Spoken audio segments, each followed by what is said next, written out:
So there might be a few people turning up a bit late. I know this is a tricky time, so thank you to everyone who's come today. I just want to acknowledge all the amazing people in the room. We've got our three companies, Codebots, Working Mouse and Rogue 2. So thank you to all the team that have supported me to come and do this crazy trip. We've also got a range of amazing champions, customers, friends, people who used to work in our team. I don't want to say ex, but old community builders. I've got someone I worked with 20 years ago that's also in this world now. Lise has been the most amazing support. We've got investors, advisors, all sorts of people in this audience, and potential new champions of our technology. People we met at conferences 3 years ago that we can't seem to not keep colliding with each other. So yeah, a really awesome room of people. So I wanted to start with this. The theme of today is about surfing the waves of DLD, which is Digital Life Design, a conference in Germany, and the World Economic Forum. Who's heard of DLD? Anyone here know? There's a couple here. Who's heard of the World Economic Forum? You may have seen it on the news. Yep, okay. Who knows this crew?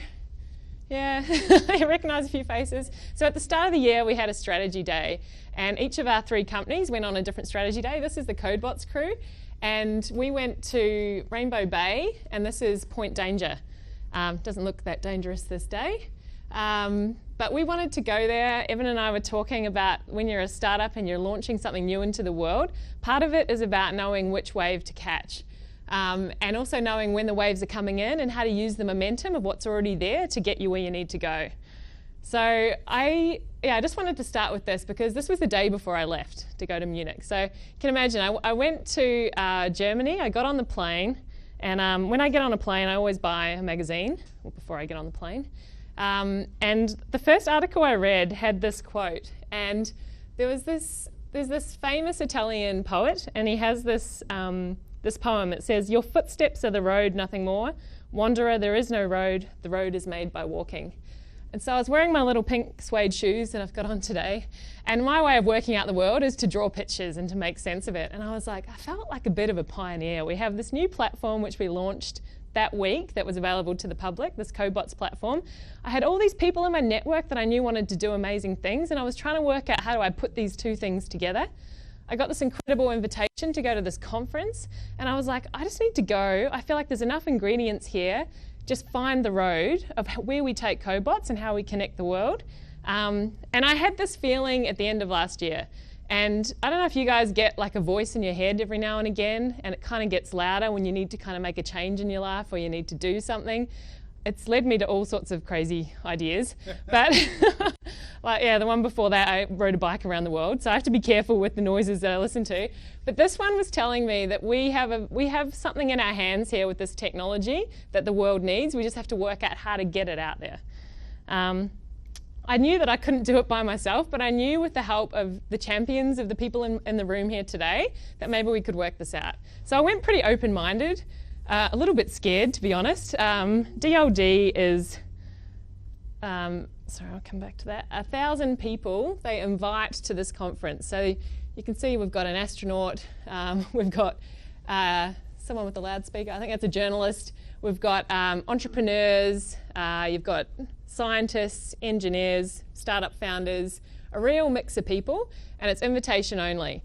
And so you can't put this sort of group of people together, or you can't find this group of people anywhere else. Costs €4 just to attend 3 days, and 3 of those days are over the weekend. So these people really want to be there, right? Luckily, I got offered a ticket to go and just sort of put Codebots into the mix and see what happens. And so I go from 30 degrees at the beach, where I was actually still sunburnt in this photo, which is kind of a weird contrast, to this is outside the DLD hall, and got my little Codebots bag. That was my walk on the way to get to DLD, so it was pretty special. I was like, wow, this is magic. And so this was the theme of the conference, what are you adding? So we get given this program, which has got 3 days of events. So for each day of events, hang on, let me show you. That's like 1 day of all the things that are going on. And you've got to choose maybe half a dozen of those that you're going to get to. And so you have to kind of work out, you've got to make these choices. And then they tell you that the best things of this whole conference happen in the corridors, the conversations in the corridors. So you're like, do you go in and watch something and see these amazing leaders of the world, or do you talk to this guy next to you that looks kind of interesting? And so that was kind of challenging at the start. I find I go to these conferences and I'm like, my mind's like a street sweeper. Like I'm just kind of trying to just absorb everything I can, hear all of the ideas, meet all of the people, share what I know, and then hope that some ideas will stick. And that's what happened. So I'm going to organise this into sort of some of the themes and the waves of ideas that I had on this trip. So this theme, what are you adding? So I don't know, does anybody here go to conferences very often? I think there's probably a few people that kind of like it. David, I met you at one.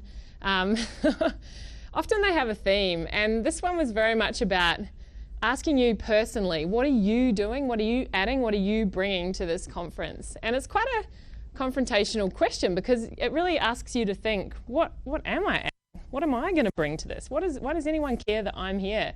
And originally when I got there, I thought, we've got bots and humans working together. You had to have it in 5 words as well, which kind of made it, kept it simple. And I was quite excited by that. But then I realised, who cares? Like bots and humans working together, what does that even mean? Why are they even working together? What if they're working badly? What if they, there's all these things that went with that. And so Isaac helped me do up a little a website before I left, which was around engineering a better world. And so bots and humans working together is fantastic if it's for the right purpose. And I didn't know exactly what this was going to look like, but I knew we had this technology and I knew that there were people out there trying to do incredible things. And so if I could connect that up, I was going to ask, what are you doing to engineer a better world? So I'll just pop forward again. So here's just a few of the speakers that what I saw on stage. I just picked out a few of them. Muhammad Yunus, he's a Nobel Peace Prize winner.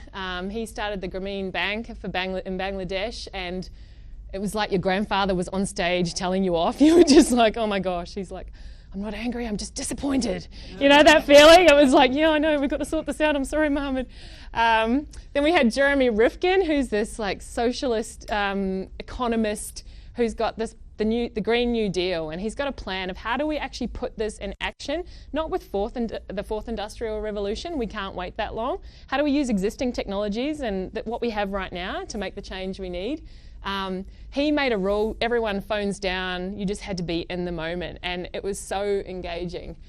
And then you've got the founder of Snapchat, gets up there on stage with his buddy Alex Israel. Anyone know that artist? He's a pretty famous artist, and they're talking about how they're using AR, augmented reality, in Snapchat to develop different ways for people to communicate. And I'm like, oh, that sounds a bit fluffy compared to some of this heavy stuff we're talking about. But then they start talking about where they're going, and in their labs, the wearables that Snapchat are developing for the future of what even social media looks like. How do we connect and communicate with each other? And there is none of this heavy, clunky phone stuff that they're playing with. And so they were just sort of planting these little ideas in your mind. We've got Lior up there in the red shirt. He was really into protein. He had developed the spirulina that can be grown in the desert, 50 to 60 degrees, optimum temperature. And I think he said it was 70 or 80% protein, the spirulina. You'd be into this stuff. And he was saying, if we continue the way we're going, we're going to need 2 planets just to farm the meat that we need by 2050. And I can see Lisa's nodding her head. She knows all these stats. And so they were just putting up alternatives. And there was lots and lots of different people talking about all different things. This guy founded Wikipedia, and he's developed this new social network that's based more like Wikipedia, where you've got less people controlling it and more people, a group of people aggregating all the information, so you get better, more true news in your feed. I don't know, has anyone heard of Ethereum? Yep, this is kind of a big deal. This guy started Ethereum. You've got the Centre for Humane Technology, this guy Tristan Harris, who's looking at how addicted we are to all of the devices we have. This guy, Thierry Breton, he's from the EU Commission, and I turn on the news when I got back from the conference, and he's on the news on the stage announcing the things that he's announcing at the conference. And I'm like, wow, these people they have the attention of the world. So it was quite interesting to hear their ideas. This lady, Joy, she calls herself a code poet. And so her mum was an artist and her dad a scientist. And she's become this computer scientist who is very artistic. And she's got a company called the Algorithmic Justice League. I don't know if you've heard of that, but she looks at the coded bias, artificial intelligent facial recognition. I don't know if you've seen how for coloured women, how badly misrepresented they are by facial recognition, and some of the mistakes that are made, and how decisions and systems, and her whole thing is about bringing attention to it and showing where the big companies are falling down, looking at the numbers, the percentages of how often they get it wrong, and not naming and shaming them, but naming and changing the stats and trying to put it in the right direction. She was really pretty cool as well. So that's just a few. Then you've got like Nick Clegg, who's the policymaker, the big guy at Facebook, who was just getting torn down. We had Brittany, who's the whistleblower, Brittany from Cambridge Analytica. Have you guys seen that documentary? She's in the audience. She just stands up and starts going at him. It was like pretty crazy. Yeah, it wasn't an easy place to be Facebook, I don't think. So there's just a few that some of the people that I quite enjoyed. So throughout this conference, these were some of the currents. So back to that wave kind of metaphor, this idea of what are the things that are pulling you towards one session or to one conversation. Technology obviously was a big one.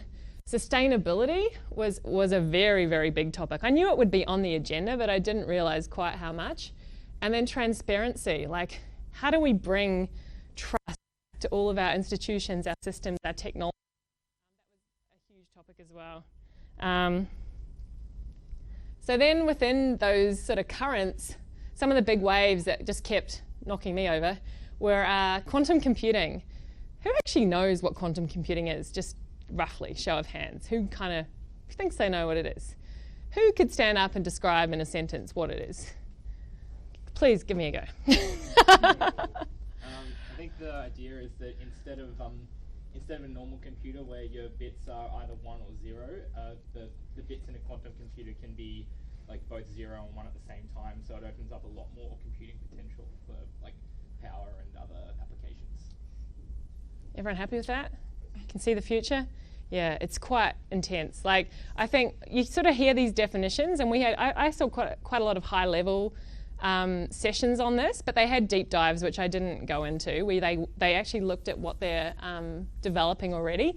Now, Eben feels like it's still a long way away. I know this technology was invented 100 years ago, and we still aren't even close to seeing the application of it. But once it is, it's going, according to this crew, it's going to be a big deal. We had Jack Hittery, who's from Alphabet X. Do you know, it used to be Google X. He leads the artificial intelligence and quantum computing division, and he was like, trying to compare a computer to quantum, the computer we know to quantum is like comparing an abacus to the computer. Like it's hard to even grasp how far it's going to go. Artificial intelligence definitely was discussed a lot. The SDGs, who knows the SDGs? These little things. So I don't know if you've noticed, I got a little, I'm kind of converted to the cult now. Once you learn about these things and you see them come up again and again, I'll pass some of these around. These are the 17 Sustainable Development Goals, and it's like a global action plan that just about every organisation I met at this conference knew about them, knew how they were impacting, what their role was, and they knew how to measure it. And that was one of my big takeaways. I came back just going, we have to understand where we make that impact and how we measure ourselves against it. Purpose-driven businesses, yes, you will love this. It was just the hot topic. I've got a slide coming up which goes into that a bit further. And then the ethics and the governance. This lady, Maraki Sharkey from Stanford University, she was talking about just the fact that our democracy systems are not resilient to, like we have to look at our whole ethics and our whole governance system that goes around them, that we are not strong as a society. And if our democracy can't stand up to technology, what does that mean? And that the technology is in the hands of the wrong people. So there was lots of discussion about the mess that we're in and how do we get ourselves out of it. So sort of moments of like really heaviness, and then you meet someone who's doing something really cool. This is the audience here, so that's kind of what it looked like in the main hall. Does anyone recognise this lady, Maria Ressa? She was the Time Person of the Year in 2019, and she is a journalist, Filipino. I don't know if you've ever been to the Philippines, but really big use of the internet there, and 100% of people who have access to the internet use Facebook. And Facebook is their communication tool, and Facebook is rife with fake news and it has totally disrupted their government system. And she started something called Rappler, which was trying to bring truth back to journalism and had a lot of clashes with the government. And she told her story. I can share the link after. It's only about 20-25 minutes, but very powerful. And at the end of it, this tiny little woman who's come, she's come from the Philippines, she's doing her thing, she is Time Person of the Year, and this entire auditorium stood up and just kept clapping. And it was like goosebumps. Like it was an incredible moment where people understood that we need these single people to be making these huge leaps, risking their lives, going against everything of the systems that are built around them to create the change that we need. And so you have these moments where you go, this is absolutely fucked, but we have hope. And so there was all of these sort of up and down moments. This guy, Garry Kasparov, anyone heard of him? He was like the youngest chess champion. Yeah, and he was chess champion for like 20 years, and then he went up against Deep Blue, I think, the computer. And yeah, there's Mitch, everyone who knows Mitch, who used to work here, he wrote an article on this, and he was like total fanboy, so I was like tweeting Mitch when I was at the conference. But Garry has a really different attitude towards AI. He feels like we're going to be promoted as humans. We're going to get back time, the thing that we have been lacking through artificial intelligence. And if we use that for creative purposes, for being really strategic and solving the big problems, this is actually going to be a really good thing. So he was a really interesting speaker as well. So this one here, this was kind of an interesting slide, just a photo I took at the conference where they had about $34 billion worth of investment last year in Europe, and $4.4 billion was invested in purpose-driven European tech companies, which is a fair chunk. So that means that their core business model is positively impacting one of these SDGs. And they're still working out their measurement systems and how they actually track that, but it's pretty close. Now, the interesting thing is the whole ecosystem has grown 124% over the last 5 years. But this sector has got 6 times larger. So the purpose-driven businesses are getting 6 times more investment than they did 5 years ago. So there's a real trend here. And Europe, has a lot of heart. And they sort of joked that US has all the money, China has all the data, and Europe's got all the purpose. And actually we need all of these things to kind of connect up to each other. So I thought that was kind of interesting. I guess they talked about the business sense that consumers and tech talent alike demand this of the businesses they work for. And I don't know how you feel, but I know that I want to work in a company that actually means something, that knows what they're about and why they do what they do, and make a positive impact. And so that's going to be a real mission of mine this year. So everyone's familiar with this, right? I didn't start with this, even though this was my first impression when I arrived. So imagine we're a group of, I don't think anyone's arrived yet from my group. There were 4 or 5 Aussies that were all there together. And we're quite excited. Who's travelled as an Australian? Been out of the country? Yep. Have you generally been fairly well received? Yeah, like, a bit of larrikin, whatever. But normally pretty a nice reception. Well, we all had koalas on our lanyards. Thought that was a great idea. Probably not very recyclable, and actually not that great idea now I think about it. But, we wore them proudly. And then we met for dinner at the end of the first day, and all but one person had no koala on their lanyard anymore. And no one had had this discussion, but everyone had just sort of put it in their pocket. And Australia was on the world stage at this event. And I didn't expect people in Europe would really give a damn about what Australia was doing, but Australia was on fire while this event was happening. The week before we arrived in Germany, Siemens were under fire. There were public protests about them contributing only $31 million worth of help to the Adani mine, but contributing infrastructure that 2 Australian companies said, no, we're not supporting this. And Siemens was still supporting it. So Germany had revolted. They were just like, we cannot support this. This is Siemens. We believe in you. You have made pledges and you're not holding up your end of the bargain. So people are asking me about Adani, and I'm thinking, I didn't expect to go to DLD and be having these conversations. They were clued up on the climate crisis, and they wanted to know what our leaders were going to do about it. And the first reaction was always, are you okay? Is your family okay? And you'd go, oh, yep, we're okay. And then it was like, okay, now I'm going to take you down. And it wasn't trying, I don't think they were trying to, they weren't trying to personally attack me, they were trying to understand. And they couldn't believe that, you're smiling, it's like, they could not believe that our reaction to this would be to still support these fossil fuels. And yes, we have an industry and we have a history, but there are other ways that we are going to make money. And the rest of the world, or at least Europe, is totally moving away. So the week before we got there, Microsoft also came out and said, by 2030, we're going to be carbon zero. By 2050, we are going to remove all historic emissions for our entire 75 years of trading. Like these are big companies making huge statements. BlackRock, the biggest lending institute in the world, they have said their $7 trillion is no longer available to companies that are supporting fossil fuels and not making, for their investments that aren't making a positive impact on climate change. They want to know why.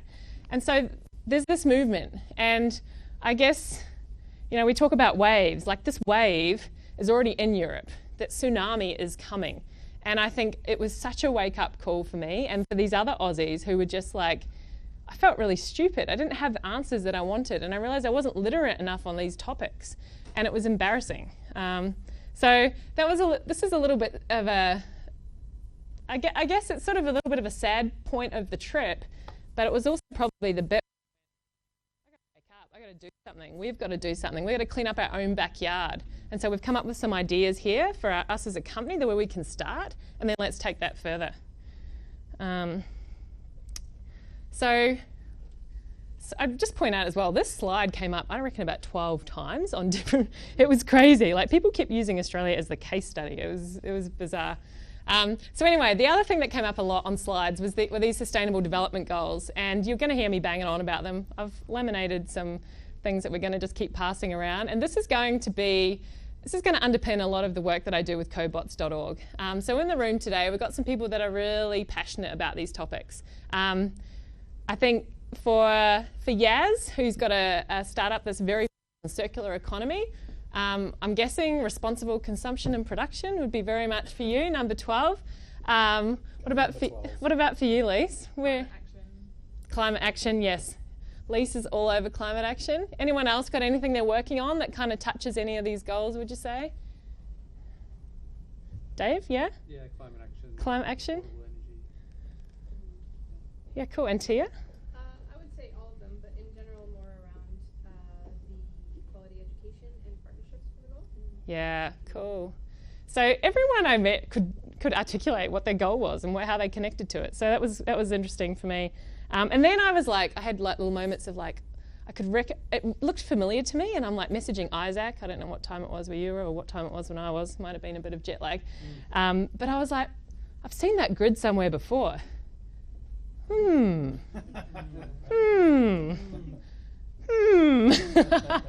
this is some of the artwork that Isaac's been working on around this idea of humans and bots working together. And it made me realise that these sustainable development goals are, as a platform for Codebots, we can touch any one of them depending on who is using our platform and what they want to change in the world. So that was sort of quite a little aha moment for me. Thank you, Isaac. Now this here, there was a guy, quite a hairy looking dude, and one of the speakers, Mark Buckley. He gave a talk and he used Australia as his case study. And he was like, okay, imagine you're on the highway, you're going 100 kilometres an hour and you're like, oh, damn it. You slow down, you're going the wrong way. Even if you slow down, you're still going the wrong way. Like we actually have to do a massive U-turn here and change our thinking. And so that was kind of a little moment. This guy, Mark Buckley, he's created a mission statement around the Sustainable Development Goals, and he was an activist and really clued in, I guess, to what the UN is trying to do and trying to communicate that to the audience. So a little bit of sunshine or sparkle at the end of it was that, who knows Leanne Kemp, our chief entrepreneur? Yeah, she has a startup called Everledger, looks at blockchain technology and how do you map the life cycle, the history or the provenance of an item. She started in the diamond trade. She was telling me she saw the movie of, Blood Diamond, I think it is, with Brad Pitt many years ago, and just kind of planted an idea in her head. She went to like a hackathon or a startup weekend, put an idea out there, and now she's got this, I don't know how many millions of dollars now it's worth, and this amazing team around the world working on the provenance not just of diamonds but on all items. And she's just signed some contracts with some big fashion labels now. She's starting, I didn't realise that after fossil fuels the biggest emitters are fashion. Like, you just don't think about these things. And yeah, she came up and she really made a point that if everyone could just think in their purchasing decisions, so pick up something, say that bottle of beer or that t-shirt you're buying or that, I don't know, whatever it is, that yellow rubber duck, and think, where did it come from? Do you know? Do you care? Try and work that out. And where does it go next when you're finished with it? And just that simple thought pattern, if you can apply that, and I've been trying to do it since I got back, and it's really hard. And so many times I go, actually, I've made this dream or this goal not to take any more bottles of water. Just don't even get involved with them. And then the first day I got back, I sat down in Brad's office and he like puts a bottle of water, the lady puts a bottle of water in front of me, and it's like, do you go thirsty? Do you drink the bottle of water? These small decisions that we make that are nothing on their own, but that change of thinking was quite massive for me. So anyway, let's keep it moving. So that was DLD. So got to go to this, I don't know, does anyone know where Davos is? 3.5 hours-ish drive from Munich. Had a look for accommodation, 2 nights, $17,000, a little bit outside of our budget. And so what does anybody do? They get an Uber, right? That's what you do. Make friends with your Uber driver. Super Mario, we called him, and we were like, what, could you just do us a deal and take us in and hang out and take us back? And he was like, sure. So got an opportunity to go to Davos. So Davos, it happens every year. This is the 50th anniversary. It brings together heads of state, leaders of business, lots of decision makers in the world. You get Prince Charles, David Attenborough, Greta Thunberg. Like, you get a real mix of people all coming. You get there, and the forums themselves cost between $60,000 and $200,000, or euros, I think, to attend. So you have to be fairly cashed up. Then there's a whole lot of parties that happen around that, as any good event has. And those parties cost me about 300 euros just to get a hotel pass to go into one of these parties, which luckily the DLD sponsored for me. And then when you're queuing up in the line, you're just seeing all these random people that also have to queue in the line, like will.i.am, that singer? He's just queuing up for his hotel pass, It was quite bizarre. You're just walking down the street and you're like, everyone here is a leader in their own right of something. They really have made a big effort to be there. And you've got helicopters. This is my little helicopter. I think of it as being like a little bubble or a snow globe. So you've got helicopters coming into this little town. You've got Greta Thunberg and, the Extinction Rebellion did a big hike, a 3-day, 40-kilometre hike through the snow to cause a protest. It's just a crazy place. And so we got, this is us going 180 kilometres an hour on the Autobahn, just put that in. Can you see Mario's driving glove? Take it very seriously, luckily. There's me just going, what the hell am I doing here? The protest only managed to block one side of the road for a couple of hours and got hardly any press because, of course, that's probably not in the interest. But we just happened to be blocked by it, so we were 2 hours late, which was kind of interesting just to be a part of that. It was -9 degrees there, so it was pretty cold. And this little town, this is sort of a bit of a wide shot. That's how big it is. And so what they do is they kick everybody out or pay them a lot of money to get out for a week. And then each company moves into each shop. So the bakery becomes Microsoft. And they reskin it, and they make it a showroom. And then they take it all out when they leave, and it goes back to being a bakery. And the next shop along might be a post office, and that becomes Cisco and Amazon. And it is bizarre. It's like you're in a Disneyland type place. And you can walk up and down these streets, and Zurich Bank is giving out bright blue beanies, and everybody's wearing bright blue beanies. So you got all these because everyone's cold, right? And so It felt bizarre. And then we walked in. Actually, none of the Orange Sky guys are here today, but they're one of the teams we're working with at the moment. And this here, I walked into Cisco, and they had like half a dozen of these 3D printed objects, and you just put one on the screen, and it starts playing a story. And the Orange Sky guys here from Brisbane were one of the Cisco case studies. And it's just like a worlds collide, you know, where you just, yeah, it was a bit of a dream. So we got there, and we didn't have very long. We got there at about, hey, how you going? Welcome, come find a seat. This is Leanne. She joined us, Leanne Kemp. She came on the trip to DLD and to Davos. You missed the DLD part, but I'm just on Davos explaining the crazy... Did you have photos of our takeaway espresso martinis and me riding a lion? No, I didn't get to... Yeah. Yeah, so we did ride a lion. That was back in Munich. So you're in this crazy world of Davos, and at the same time, there's so much opportunity. You can meet anyone, but it's all quite random. Like, we were just kind of going into random shops, and I had a kebab next to these women who are running this incredible blockchain hackathon in the Netherlands, and you just kind of get chatting to random people, and it was quite the experience. So we didn't have very long, and we went into one place called the Equality Lounge, which just happened to be the SDG media zone. And, you know, I feel like I just keep banging into this rainbow of blocks. And this is where all the CEOs and leaders would go and talk about their impact on the SDGs and how they were trying to bring this to life in their businesses and organizations. And it was just one after the other after the other. Alongside that, they had a little stage where there's like 50 or so people sitting and watching. And you've got the CEO of Boston Consulting Group just sitting there talking about inclusivity. And next up, they had a woman, Kinergy, and she's like doing this thing for Oprah, and we were to do dancing. And then next thing, it's really heavy conversations. You know, it was just this bizarre world. And at one point, I saw this lady I recognized, so I waved and said, hello. And she's like, hello. And then I'm like, oh, Julie Bishop, right. One of those moments where you're just like, everyone kind of seemed familiar, but you kind of thought you might have seen them somewhere, but oh yeah, you have seen them somewhere. And so at one point I was, this is at the actual event that we went to that evening, I was chatting to Matthias Cormann, and it was really interesting because he was there and he had a session where he defended, I guess, Australia and our role in the bushfires and our reaction to it. And pretty much the gist of what I got out of it was that he said, if we don't do it, someone else will, and we're doing it in the cleanest way possible. And it just felt like such a cop-out. And I don't know, I lost a little bit of heart, I think, for Australian politics. They were the two that I met when I was there. And then I met another German politician at this party who just hated Greta Thunberg with a passion. And I'm talking like wanted her dead. And she threatened, in his mind, everything he believed in. And she didn't know what she was talking about.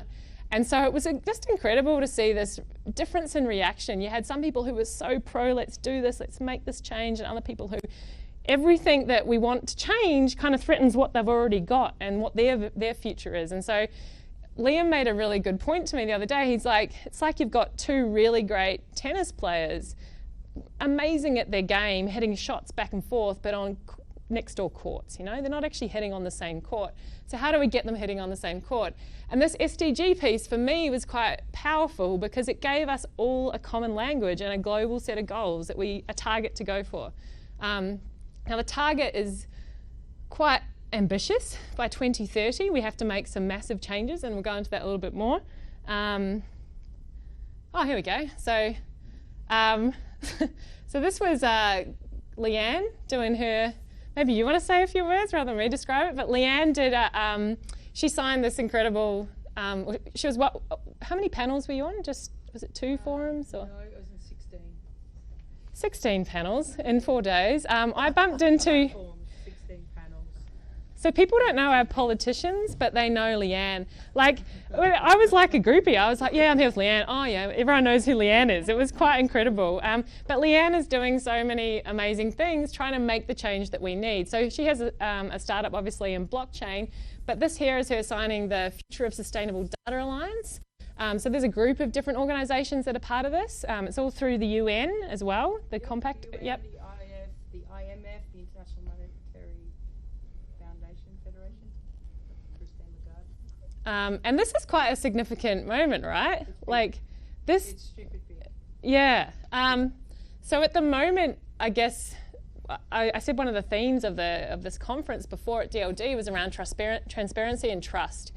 And if we don't have the data, if we don't have a place that people can go to for the true source of that truth, then how can we make good decisions? And so this is going to be quite transformational, I think.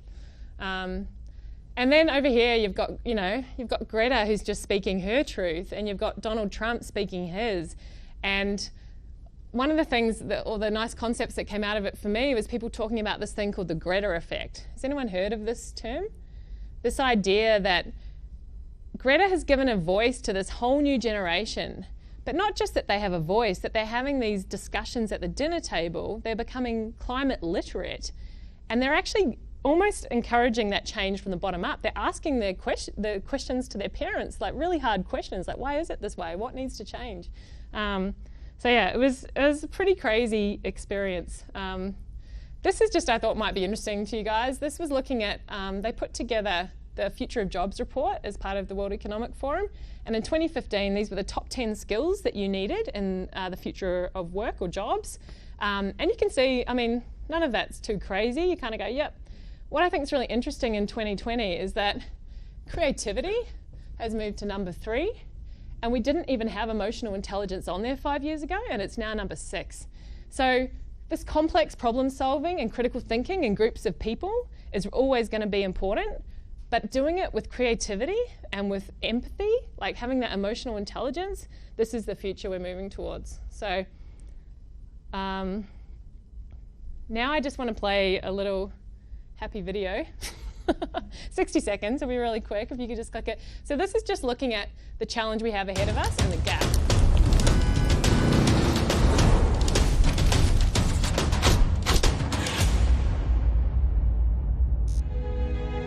Scientists point out that women and children will be the worst hit by climate change, despite the truth as their message. And we fool ourselves if we think we can fool nature, because nature always strikes back. The eyes of all future generations are upon you, and if you choose to fail us, I say we will never forgive you.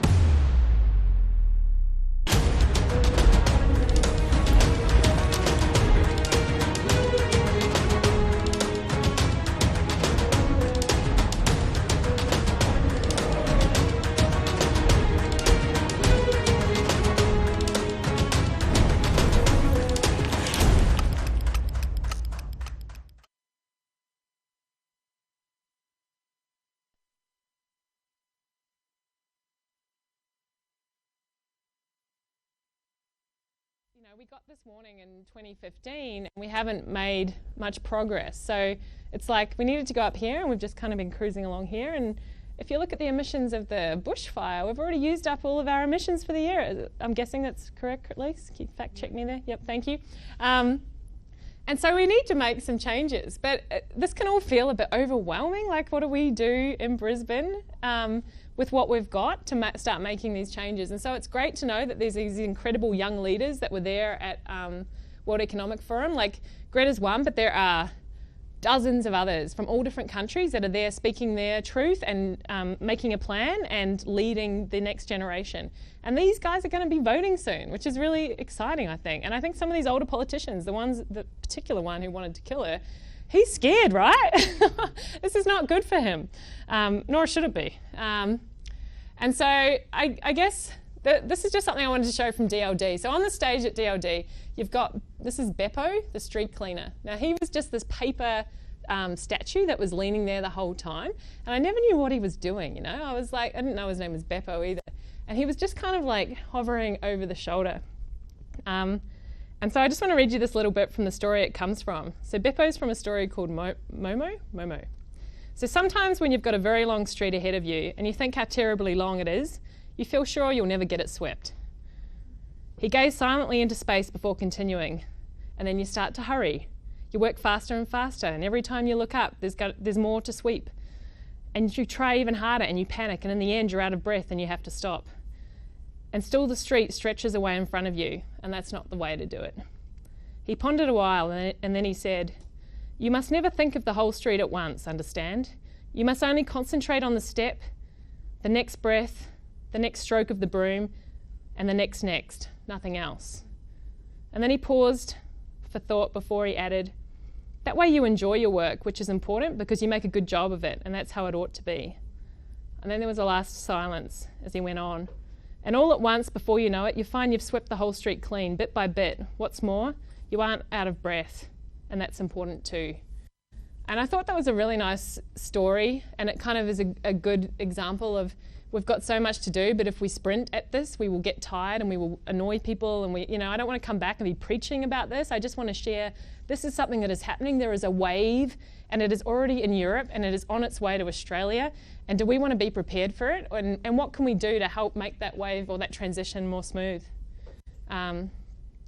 So this is the question I'm asking. What positive change can we make collectively with the tools, the resources, and the influence that are available to us right now?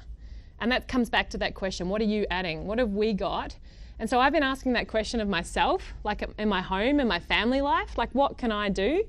And then now we're asking that question, Eben and I, as the founders of this business, and asking our team, what does that look like? So when we think about this, we've got this incredible platform of Codebots, of untapped potential. We know that it can build amazing things, but we haven't quite given it the legs or the wings to fly yet. Resources, like look at this room. Just have a little moment, just pat yourself all on the back. Actually, let me just give you a little bit of love. I was going to give you these love chocolates. It's Valentine's Day. And then our influence. What is our sphere of influence? Who do we know and who cares what we think that we can help spread this message? And I guess, I don't know, I look at each and every one of you and you're all here today, which says something incredible, that you care and you want to do something about this and you want to support this mission. So what are we going to do? Let's get into the actions, because all of this talk and excitement. We've chosen number 13 to start with. Now we want to first commit to becoming carbon neutral as a company this year. It's a journey and we don't know enough about it and we're not experts at this, but that's part of our mission. But we want to use the bots to measure our progress on this journey. So we want to make the default app when you get to Codebots to be the ability to be able to map your own carbon emissions. So as we evolve our ability to measure this, we're going to share that with everyone who uses our platform, and hopefully they'll use that as a base and build on it and make it even better. So that's something, and we've actually got a team lined up to start scoping that maybe. Yep, so that's kind of in the works. Action 2, we're going to start empowering a community of champions and give them access to Codebots and try and give them momentum to what they're trying to do. So if you look at all of these little, recognise the cubes, I've started to kind of connect the dots now. How do we help Yaz with the world's biggest garage sale and her circular economy ideas to help give momentum to this? She needs some technology. We have a platform. How do we make that happen and how do we support her on that journey? Not just with the technology, but with the community of people that are going to support her and help her. And also, it's not just tech support, it's moral support, right? Like we need to kind of give her the resources, the support, and the technology. We're also talking to the guys at Orange Sky, and we're going to do a little bit of hacking with them to kind of solve some problems. And that's just the beginning. I met so many people on this trip. I feel like once we get this going, there's no stopping it. And then third, I think at the real core of this, or the heart of it, and which is why I wanted to do this on Valentine's Day, not any other day, which didn't quite fit with when I got back, but I was like, no, let's hold, is that the heart behind the business is as important. The reason we do it is as important as how we do it. And so on Monday next week, for Codebots, we're running a session to create a new manifesto. You've probably seen manifestos for other businesses. You've got the Agile manifesto, you've got lots of different big corporate manifestos, you've got not-for-profit manifestos, you've got ideas of what is that guiding principle that you follow. And so we're going to do that next week. Isaac is going to run the session and do his magic, and then hopefully we're going to do the same with Working Mouse and with Rogue 2. So if you want to get involved, some of the cool things that are coming up, we've got the Next Gen Startup Weekend happening on the 13th to the 15th of March. We're going to sponsor it, and we're going to send as many people as want to go to it, and we're just going to go with our ideas of the things that we want to pitch and the change we want to make in the world, and try and use Codebots where we can to support some of that momentum. So that's going to be pretty cool. Who's been to a hackathon or a startup weekend? Is there There's a few people here. Anyone kind of interested in it? We might do another little session where we kind of actually go into what do you actually do at these things. I think Everledger, well, the original thought of it was started at a hackathon, right? Yep. So be careful. You could end up doing crazy things out of a hackathon.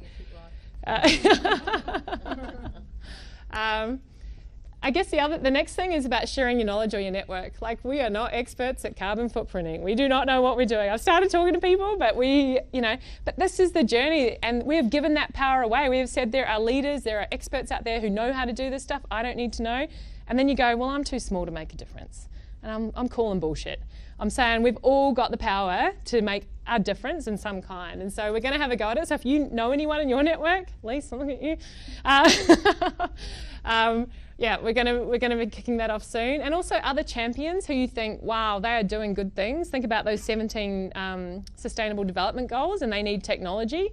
Tia, I'm looking at you. Tia's launching the Impact Tech Summit here in Brisbane, first time it's ever run, 19th to the 21st, and it is going to be in Brisbane. Yes. The night, do you want me to? Yeah. No, do it. So it's really interesting. It's amazing to see Indi and your passion that you came back with, and how like a switch has been switched on. You're like, okay, this is what we're going to do. That's amazing. Impact Tech is essentially technology companies that are focused on solving complex problems that have to do with the SDGs. So an impact tech can be a social enterprise. It can also not be a social enterprise. It can be a profit purpose business that uses technology to solve something. So we have on the summit, which is going to be the first one in Australia. Impact tech is quite prolific in the rest of the world. Australia is a little bit slow in adaptation, but we're doing amazing things. So the summit is going to bring together experts from around the world. So we have some people flying in from Korea, from South Korea, from Europe, from the United States, and from the UK, and people from Australia, speakers from Australia, and everybody has a different perspective around how to build and how to shift and how to create more impact tech. So on the 19th, there's a networking event. On the 20th is the full summit, where it's full-on talks from different people, and on the 21st is master classes of a whole bunch of the experts that are coming. And all the information is on the website interwovenhq.com. Thank you, Tia. So Tia actually joined Codebots quite a few haircuts ago, and came on in a community role. And it's quite exciting to have her back in the fold, because we knew this was coming. We knew that having purpose with your business, it's not mutually exclusive, and that we could do amazing things. And so it's really nice to have her back involved. So now my question to you, what are you adding? I want you just to take that, put it in your back pocket, and go and have a think about it, because I think like each person has a different answer. You all have different talents. You all have different networks of people or things that you're involved in. And so just think about those little things that you can do to start impacting. And if you're interested in the Startup Weekend, let me know. It's going to be quite amazing. We've got quite a few people that are keen. So I think, yeah, it's a bit nuts. You may not sleep. It's sort of one of those things where you get really excited about your idea you're working on. Anyone can pitch an idea. So if you've got an idea in the back of your head you've been wanting to put out there, it's a good time to do it. So now what I'm going to do is, I've lost my connection. Do you mind flicking to the next one? If everyone can pull out their headphones, we're going to go on a little Keeping the Waves Alive. This is going to take about 20 minutes. So if you need to go and need to go to the bathroom or anything, we can wait a minute. Everyone needs to go to podcast.meditativestory.com. And we're going to listen to a story together. And on that slide before, you could see a whole lot of people kind of with their eyes closed listening to stories. This is something that we did at the conference, and it was quite amazing to go through this process together. Meditative Story was started by June Cohen, Ariana Huffington, and I forget the guy's name.